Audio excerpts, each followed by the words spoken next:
उन्होंने पहली बार आधिकारिक रूप से बताया कि भारतीय वायुसेना के air defence system surface 2 air missile ने पाकिस्तान के 5 फाइटर जेट और एक अबाक्स विमान को मार गिराया।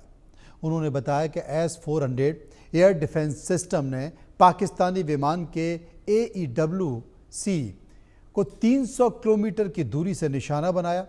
एयर चीफ मार्शल के अनुसार S-400 सिस्टम हाल ही में वायुसेना में शामिल हुआ है, लेकिन ये पूरे ऑपरेशन में गेम चेंजर साबित हुआ। इसकी रेंज ने पाकिस्तान के विमानों को भारतीय सीमा के नज़दीक आने और अपनी लंबी दूरी के गाइडेड बम का इस्तेमाल करने पर ही रोक दिया। एयर चीफ मार्शल ने कहा कि पहलगांव घटना के बाद पाकिस्तान में आतंकी ठिकानों पर की गई कार्रवाई के सबूत भी पेश किए गए।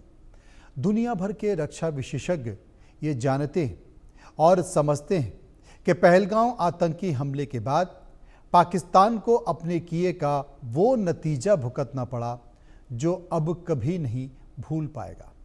भारत से हार के बाद तिलमिलाया मुनीर अमेरिका में राष्ट्रपति ट्रंप से मिलने वाला है, मिल भी चुका है, लेकिन मुलाकात की तस्वीरें तक सार्वजनिक नहीं की गई हैं। खबर है कि अब वो दोबारा अमेरिका जाने वाला है। क्या इस दौरे से पाकिस्तान को कुछ हासिल होगा, ये राजनीतिक विश्लेषक ज़्यादा अच्छी तरह समझा सकते हैं, लेकिन ये तो दुनिया ने देखा है कि अमेरिका और चीन के हथियार पाकिस्तान के काम के नहीं आ सके और भारत माता के वीर सैनिकों ने पाकिस्तान को ऐसा करारा जवाब दिया है कि पाकिस्तान को संभलने में लंबा वक्त लगेगा और हो सकता है कि वो संभल भी ना पाए। कई मेहमान मेरे साथ हैं, उनसे चर्चा करेंगे, जानने की कोशिश करेंगे और सबसे बड़ी चीज़ है कि एयर चीफ मार्शल ने आखिर कहा क्या था जिसे लेकर चर्चा हो रही है। एयर चीफ मार्शल ने कहा कि S-400 ने 5 पाकिस्तान के लड़ाकू विमानों को मार गिराया। ऑपरेशन सिंदूर में गेम चेंजर वो साबित हुआ S-400 और पहले से ही सारे लक्ष्य तय कर लिए गए थे। उपग्रह तस्वीरों के आधार पर नुकसान का आकलन भी किया गया है। इंटर सर्विस कोऑर्डिनेशन के कारण ऑपरेशन सफल हुआ। अत्याधुनिक हथियार प्रणाली के कारण ऑपरेशन सफल हुआ। जंग में दुश्मन को भारी नुकसान भी उठाना पड़ा। ये तमाम तरह की चीज़ें हैं जिसका जिक्र अब यहाँ पर किया गया है। इसी मुद्दे पर हम चर्चा करेंगे। Group captain retired Tapesh Chaudhary defence expert मेरे साथ मौजूद हैं। विनोद कुमार शुक्ला विदेशी मामलों के जानकार मेरे साथ मौजूद हैं। लेकिन आपको ये भी बता दें कि सड़क से संसद तक विपक्ष बार बार इस बात का जिक्र कर रहा है। वो सरकार से पूछ रहा है कि आपने पाकिस्तान के कितने विमान गिराए, वो तो आपने बता दिया, लेकिन पाकिस्तान ने भी इस बात का दावा किया कि हमने भारत के 5 विमानों को गिराया। क्या वाकई विमान गिराए गए हैं? इसकी जानकारी अब तक नहीं मिल पाई है। संसद में जो सरकार की तरफ से वक्तव्य दिया गया उसमें भी इसकी जानकारी नहीं मिल पाई है।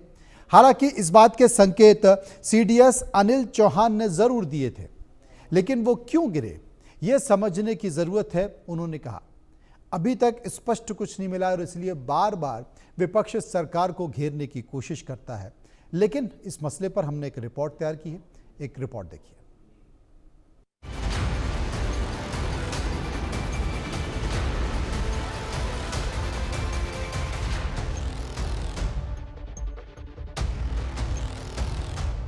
ऑपरेशन सिंदूर, पाकिस्तान का सीना चकनाचूर। पाकिस्तान हो गया था मटिया में। S-400 ने गिराए 5 फाइटर जेट। पाकिस्तान में फैल गई थी निराशा। Air chief marshal AP Singh का खुलासा। सिंदूर ने दिखाया दम, ट्रंप मुनीर बेदम।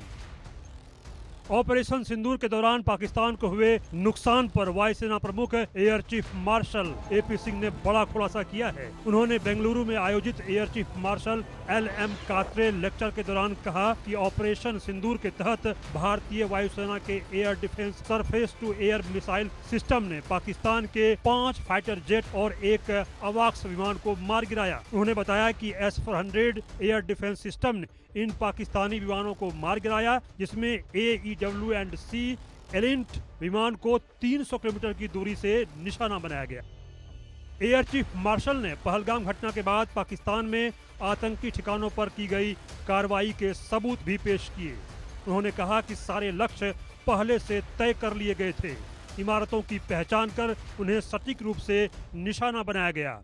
हमले से पहले और बाद की उपग्रह तस्वीरों के आधार पर नुकसान का आकलन किया गया। उन्होंने कहा कि इस मिशन में इंटर सर्विस कोऑर्डिनेशन और अत्याधुनिक हथियार प्रणाली के कारण ऑपरेशन पूरी तरह सफल रहा और दुश्मन को भारी नुकसान उठाना पड़ा। I can say that it was, more of the high-tech war which was fought. In about 88, 90 hours of war, we were able to achieve, so much of damage to the system that it was very clear in their mind that in this current situation, if they continue, they are going to continue paying for it more and more.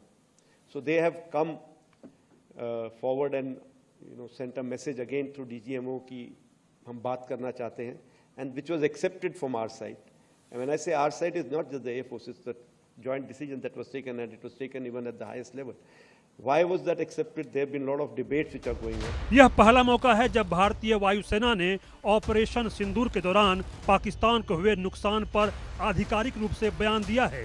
Air chief marshal AP Singh ने कहा कि S-400 system हाल ही में वायुसेना में शामिल हुआ और यह पूरे ऑपरेशन में गेम चेंजर साबित हुआ। इसकी रेंज ने पाकिस्तान के विमानों को भारतीय सीमा के नजदीक आने और अपनी लंबी दूरी के ग्लाइड बम का इस्तेमाल करने से रोक दिया। उन्होंने कहा कि बहावलपुर और मुरीदके में स्थित 2 आतंकी मुख्यालयों को इस ऑपरेशन में निशाना बनाया गया। मुरीदके स्थित लश्कर तैयबा मुख्यालय पर हमले से पहले और बाद की उपग्रह तस्वीरें भी इन्होंने दिखाई, जिसमें आतंकी नेतृत्व के आवासीय क्षेत्र और मीटिंग हॉल को सटीक रूप से नष्ट कर दिया गया। एपी सिंह के मुताबिक कुल 8 एजेंसियों और तीनों सेनाओं ने इस मिशन में भाग लिया। 7 लक्ष्य सीमा के पास थे, जबकि 2 आतंकी नेतृत्व के गढ़ में गहराई तक जाकर निशाना बनाए गए थे। Whenever any air operation is conducted,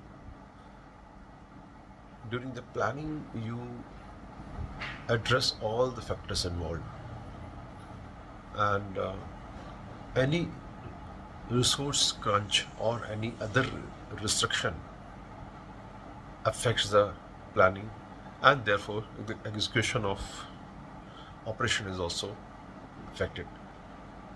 During Operation Sindoor, the clarity of thought, the clarity of objectives was explicit, and there was no iota of doubt. There was no political restriction, there was no diplomatic restrictions. It was only one objective, that target has to be destroyed. Indian Air Force successfully planned the mission and executed in a very precise and calculated manner. Bharat से जंग में पाकिस्तान के मटियामेट होने के बाद पाकिस्तान को एहसास हो गया कि वह भारत के सामने जंग के मैदान में हर तरह से कमजोर है। मुनीर अमेरिका दूसरी बार जाने वाला है। हो सकता है वो वहाँ कोई सैन्य डील करे, लेकिन भारत इसी तरह पाकिस्तान के हौसले पस्त करता रहेगा, क्योंकि भारत माता के सपूत दमखम में काफी आगे हैं और स्वदेशी हथियारों के निर्माण से भारतीय सैनिकों का दमखम और भी ज्यादा मजबूत हो चुका है और वे खूंखार हो चुके हैं। Bureau report, India news. इसी पर चर्चा करेंगे, जानने की कोशिश करेंगे ग्रुप